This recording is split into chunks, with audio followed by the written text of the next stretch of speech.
Hey guys, Brian from Snowwalker Bushcraft, and today we're going to continue with the art of tracking. And what I want to do is I want to start going into the different orders of animals, or the different species.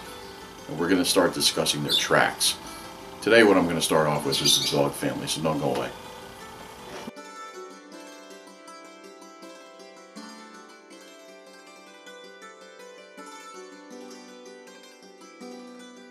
Alright, so today we're going to go over the dog family. And the dog family simply encompasses domestic and wild dogs, foxes, coyotes, and wolves. That makes up the dog family. Let's go over some of the consistencies with the species or the dog family itself, and then we'll go into the differences and the different sizes. The first thing that you're going to want to notice about a dog family track is the fact that it is longer than it is wider, and therefore it gives you a rectangular shape when you actually look at it. The inside toe of the track itself, as you're looking down on the track, the inside toe facing the inside of the body is usually larger than the outside toe, and that actually helps you to discern whether or not the track that you're looking at is a right or a left track. Also, this toe here, this leading toe, will also be farther out than this subsequent toe that's next to it. So with those two factors in mind, we know that looking at this track, it's a right track. On the interdigital pad right here, you're going to notice one lobe at the top, and on the bottom of it there's 1, 2, 3. We know the track is an asymmetrical track, and that being that all the toes are not the same size. If you look right here, you'll see a code that says F4, H4, and followed by the letter C. And that is a code that Dr. Halfpenny has created for basically a cheat sheet for the tracks that you may be looking at. So we look here, we see a capital F followed by 4, and then a small f followed by 4, and then that C. What that denotes is that the front feet, okay, are larger than the hind feet. So that's why this is capital, and that's why that's lowercase. The number 4 indicates the number of toes that you're going to see in the track. The letter C denotes the fact that you're going to see claws in the track. And that is what we're going to use as a cheat. And I'll give you those cheats as we continue to go along in the series. The front feet are larger than the hind feet for the simple reason of they support the weight of the head and the neck of the animal. If you look here, you'll see this is the front and this is the rear of a coyote. You'll notice that this is the inside toe. And this is the leading toe here. We see that this toe is larger than the outside toe.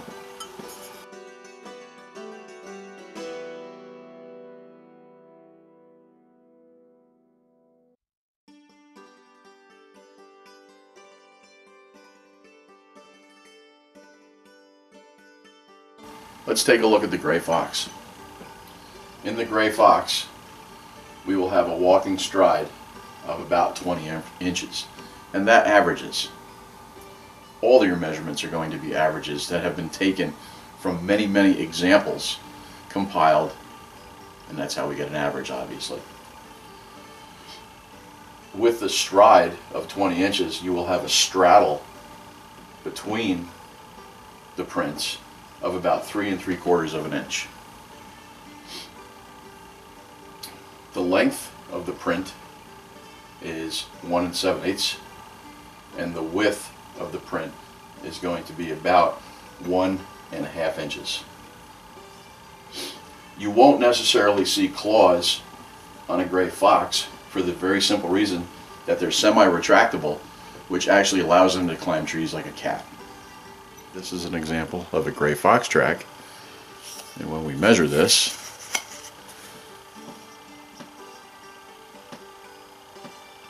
that's about 1.5 inches across. And look at the top there. It's just about, there you go. It's about 1 7/8 inches, so it's right within that average.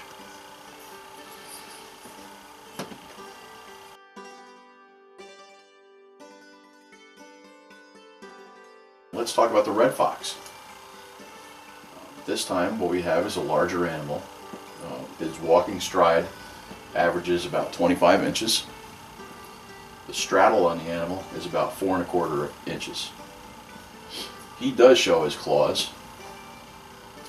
The track itself in length is on an average of 2 1/4 inches in length and about 2 inches wide for its width.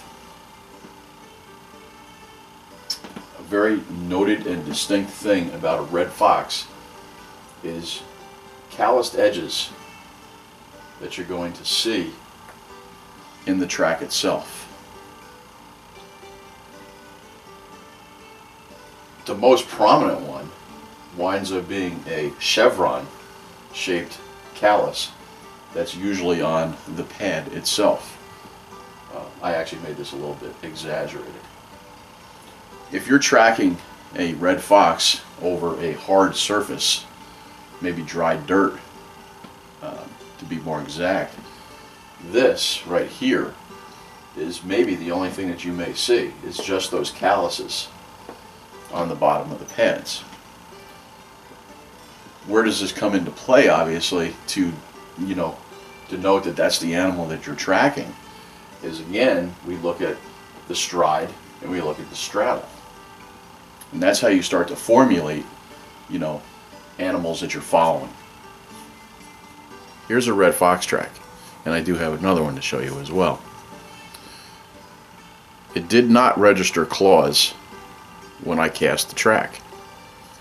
However, this is the dead giveaway. Here's that calloused ridge that's in that interdigital pad. If we measure it, we see it's 2 inches wide, and it's about 2 1/4, right about there. There you go. It's about 2 1/4 in length, right? So he's an average red fox. If you take a look at this track and this track, this is a red fox as well. You can see there was a little bit of claw register, and right here is that calloused ridge again in his pad. For the most part, that's a pretty large, red fox. A little bit larger than normal. You're going to get variance in measurements, again, depending upon the substrate that the animal walks in, how big the animal is, how small the animal is. It's not all black and white. Again, they're averages. Okay, you could very easily mistake this to be a coyote track, but the giveaway again is the calloused ridge.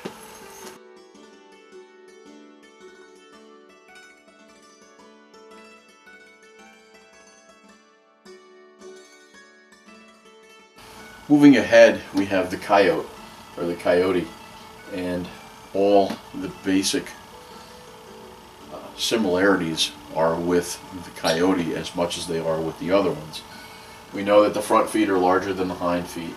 4 toes are usually going to show on each foot, and claws are going to be showing in these tracks. The inside toe is still going to be larger than the outside toe. The leading edge of the leading toe is going to be higher, indicated on that foot. This one again being the right foot, obviously. The length on a coyote on an average is 2 1/2 inches, and the width is going to be 2 1/4. Its walking stride averages at about 30 inches, and the straddle is at about 5 inches in width. Nothing per se would indicate, you know, a coyote as opposed to a small wolf or a domestic dog, other than the fact that the tracks now begin, the feet are more robust, and you're going to notice that. It's a heavier animal, you know, more so than a gray fox or a red fox. If you take a look at this example here, all right, we have a front foot and a rear foot, and you can see very distinctly that the front foot is larger than the rear foot. You notice that the track is very pronounced and more robust than the gray fox. You can see that better. It's much clearer. Albeit you have to take into consideration what it was cast in. This was in mud and this was in dirt. You can still make the determining factors in the coyote more than you can in that gray fox. You start to notice also the splay of the foot itself. But bear in mind, look at how the toes are straight up and down as opposed to being, you know, out to the side like in here. If we take our measurements, roughly at its widest point, it's 2.5 inches, and that's at about 2.25, a little bit less. So again, this track falls right into the normal or the average of the size of the track.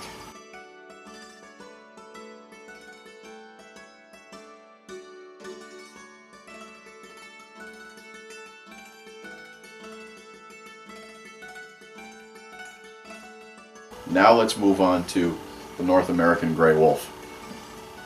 And this would be our largest canine right now. The numbers significantly raise. You have a length on that track of almost 5 inches. It averages out to about 4 3/4 inches. The width on the track is 4 inches in width. His walking stride alone is at 40 inches. And the straddle is at 7 inches plus. Okay, it could be larger. Again, same thing, the front feet are larger than the hind to support the head and the neck, and claws are showing. When you look at a wolf track, you will see that it is a very, very robust and thick track. They're heavy animals, okay, and they need the support in that pad or on the pads of their feet to support the weight of that animal. And that would be obviously by nature's design. This wolf being cast in Yellowstone National Park, if you go for the width, falls right in there. It's at about 4 1/4 and at about 4 3/4 as well. So again, average sized wolf. You can also tell that it is a very robust track. You can see that it went deep into the substrate. It's a heavy animal. So when we talk about the robustness of the track, what I mean is that the beefiness of the track, the thickness of the imprint that is there due to the heaviness of the animal as opposed to the lighter animals such as the gray fox, the red fox. We start getting into the animals that weigh more, the wolf and the coyote. They're going to register a little bit better than per se the lighter ones. Also, dependent upon how compact their foot is also going to be a determining factor as to what you're actually looking at, as opposed to a domestic dog. And I need to put up a diagram to help explain this a little bit more. You may find where a wolf is spot on, and it's, you know, very, very straight on. There's not much splay in the track itself. You may find a domestic dog where the feet are just kind of going, you know, the toes are just going in different directions. They're not tight. They're not built to be, you know, constantly running, searching for food and things of that nature.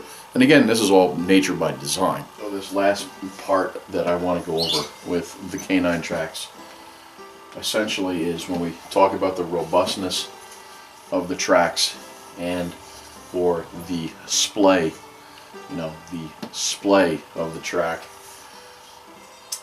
Here in the case of a gray fox, this is something that you're going to want to take notice of. I've read the books. They all draw X's in the middle of a track, and that's how you distinguish between a dog track and a canine or a wild canine or everything. Okay, I never understood it. Whatever. This is what I learned.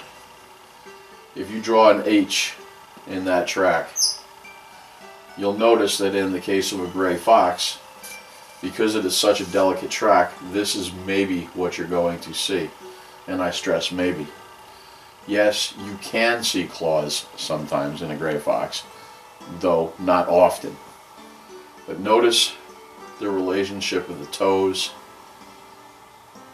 the outside toes to the inside toes. You can see where this H falls. And notice that they're straight up and down. The toes are very straight and they don't move from side to side. Moving to the red fox, again, it now becomes a little bit more robust of a track. Bearing in mind that you may see the callus of the pads in the toes and in the interdigital pad. Notice also the position of the toes in relationship to the H. The toes are a little bit higher up on the outside, closer to the inside toes. When we move to the coyote, we again have a more robust print. Okay, it is a heavier animal. They're very much more compact. Again, drawing your H, looking at the track again, straight up and down for the most part.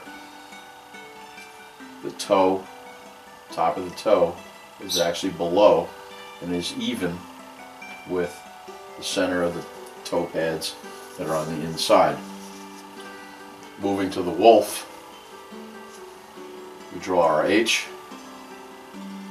Top of that toe has come back down a little bit in that pad, but the pads are also spread out a little bit more. Again, a heavy, thick pad for the toes and the interdigital pad. Looking at it again in comparison to your dog. Dog's feet are sloppy feet. It's not that difficult to tell the difference between the two. Sometimes it is. Depends on how well the dog has been bred. Sometimes you'll get nice compact feet that are very tight. They don't splay a lot, but most of the time this is what you're going to see. You don't necessarily have an H in there, but you do have a fan pattern. Your outside toes go to the outside. Even your inside toes have a tendency to go to the outside of the center line. If you were to just take one straight line and go straight up and down, you would see the difference. That's the best way that I could explain to you robustness and compactness of a track in the dog family. Starting from left to right, showing sizing of the tracks that we discussed today. We have our gray fox, we have the red fox, our coyote, we have the gray wolf, and next to the gray wolf, here and here, are two examples of a domestic dog, that which being a Alaskan Malamute.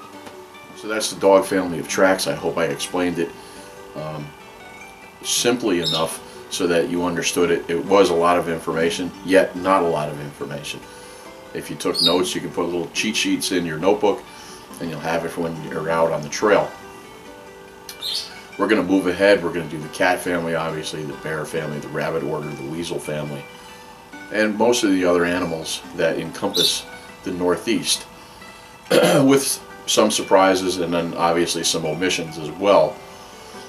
There's animals that I have never had the opportunity to track or to even see their prints other than in books.